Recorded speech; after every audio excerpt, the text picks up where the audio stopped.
কিছু ব্যক্তি আছে যে তারা ফলো করে আনফলো করে দেয়। তাদের উদ্দেশ্যে আমি বলতে চাই, আপনি কখনো সফল হইতে পারবেন না। এখন প্রশ্ন করতে পারেন, তা আপনি জানেন কিভাবে যে উনি সফল হইতে পারবো কিনা? কারণ ফেসবুক প্ল্যাটফর্মটা এরকমই, একজন আরেকজনের সাপোর্ট করতে হবে। আপনি প্রথম সাপোর্ট করেন, ফলো দেন, তারপর আপনি আনফলো করে দেন, তাহলে আপনি কিভাবে সফলটা হইবেন কোন? যে সময় আপনি ফলো দেন এ সময় চিন্তা ভাবনা করে কি দেন না?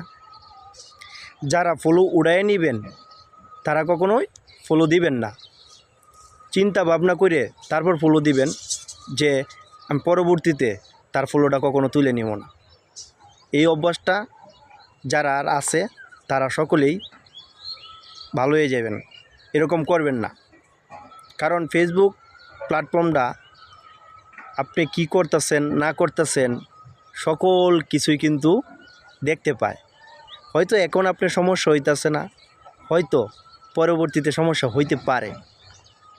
আরও লোক আছে যে ভিডিও না দেখে কমেন্টস করে দেয়। আমি এরকম একটা ভিডিও বানাইছিলাম, একজনে পোস্ট করছে যে শুভ সকাল, পরে ওই সময়ই কমেন্টস করছে আরেকজন দেখছে শুভ রাত। তো ফেসবুক কিন্তু বুঝতে পারে কে ভিডিওটা দেখতেছে, কে না দেখতেছে, কে কি করতেছে, চাবিকাঠি কিন্তু তার হাতে। তো সকলে সাবধান হয়ে যান। যদি ফলো দেন মন থেকে তাহলে ফলোটা আর উঠাইবেন না। এটা শুধু আমার ক্ষেত্রে যে হয়েছে এরকম না, এটা যারা ফেসবুকে কাজ করতেছে সকলের ক্ষেত্রেই এই সমস্যাটা হয়েছে। তার জন্যই আপনার সাথে শেয়ার করলাম। হয়তো আমার কথাগুলো আপনাদের ভালো নাও লাগতে পারে, তবে এটাই সত্যি।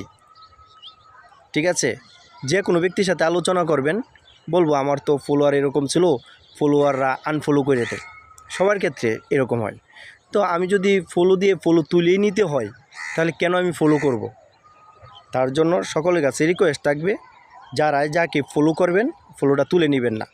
আর যে সময় ফলোটা দিবেন অবশ্যই চিন্তা ভাবনা করে ফলোটা দিবেন, যে পরবর্তীতে যেভাবে না তোলা লাগে।